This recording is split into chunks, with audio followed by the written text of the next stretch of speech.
के नाम है विपक्षी दलों के गठबंधन का, जिसे संक्षिप्तीकरण में इंडिया कहा गया। अर्थात 2024 लोकसभा चुनाव के लिए विपक्षी दलों का एक अलायंस गठबंधन इंडिया, यह नाम बड़ा ही सोच समझ करके एक षड्यंत्र के तहत रखा गया। कारण, जब इस विपक्षी गठबंधन इंडिया के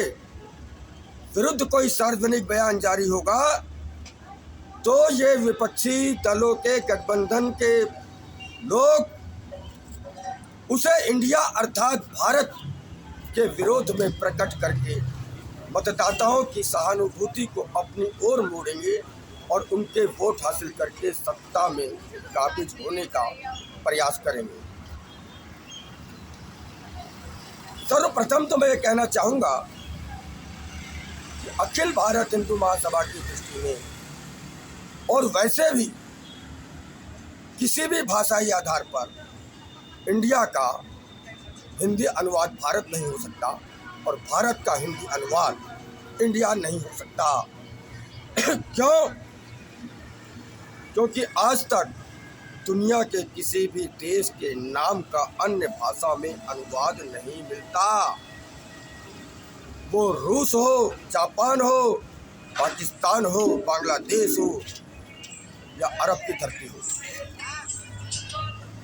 सबके नाम हर भाषा में अरब, पाकिस्तान, अमेरिका या जापान ही लिखा जाता है। इसी प्रकार से भारत को भी भारत इतना ही समीचीन प्रतीत होता है, लेकिन इंडिया शब्द ब्रिटिश हुकूमत ने हमें एक गाली के रूप में दी और उस इंडिया से उन्होंने हमें इंडियन कहा। आज जब भी हम देश विदेश में कहीं जाते हैं तो अपने आप को इंडियन बताते हैं, हम भारतीय नहीं कहते, हम इंडियन बताते हैं। जबकि पाश्चात्य जगत के शब्दकोश में इंडियन शब्द का जो अर्थ बताया गया है वो ये बताया जाता है कि जो अवैध लोग हैं, जो अवैध संतानें हैं, वो इंडियन है। और पाश्चात्य जगत चर्च में हुई शादी को मान्यता देता है और चर्च में हुई ना होने वाली किसी भी शादी को मान्यता नहीं देता और उन्हें अवैध कहता है और उनसे उत्पन्न संतानों को इंडियन कहा जाता है। ये एक मैं नहीं कह रहा, ये पाश्चात्य जगत के शब्दकोश कहते हैं। तो ये शब्द, क्योंकि हम सनातनी संस्कृति से 7 फेरों के माध्यम से या अन्य सनातनी सिख जैन बौद्ध अपने अपनी परंपराओं से विवाह करते हैं, वो चर्च में विवाह नहीं करते, इसलिए पाश्चात्य जगत के लिए उस विवाह को मान्यता नहीं दी जाती। वो उस विवाह को अवैध मानते हैं और उस अवैध विवाह पाश्चात्य जगत की दृष्टि में, ईसाई जगत की दृष्टि में इस अवैध विवाह से उत्पन्न संतानें भी अवैध है, इसलिए वो इंडियन है। अर्थात ये हम भारतवासियों के लिए ब्रिटिश हुकूमत ने एक गाली के रूप में उपयोग किया था और आज हम स्वयं को एक इंडियन कह करके उस गाली से स्वयं को गौरवान्वित महसूस करते हैं, जो बड़े ही एक अपमान का विषय है। और एक अपमान का विषय मैं ये भी मानता हूँ कि हमारे देश के संविधान में 1 या 2 स्थानों को छोड़ करके जहाँ भारत लिखा गया है, पूरे के पूरे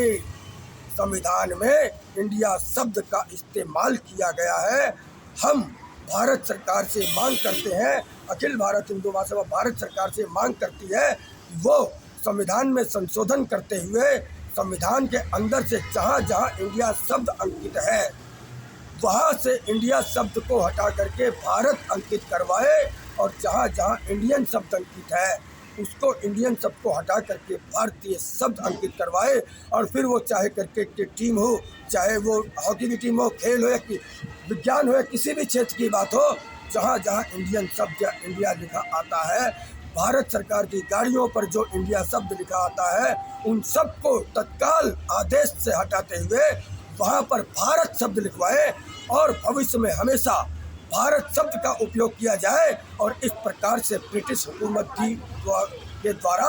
हम भारतवासियों को दी गई इंडिया या इंडियन शब्द जो एक अपमानजनक विषय, एक शर्मिंदगी का विषय है, उसका अंत हो सके और सही अर्थों में भारत अपने आप को एक स्वतंत्र राष्ट्र के नागरिक के रूप में महसूस कर सके। हिंदू महासभा इसी बात को लेकर के शीघ्र एक राष्ट्रव्यापी अभियान आरंभ करने जा रही है और आप सभी लोगों से आह्वान करती है कि आप अपनी धर्म, जाति, पंथ, भाषा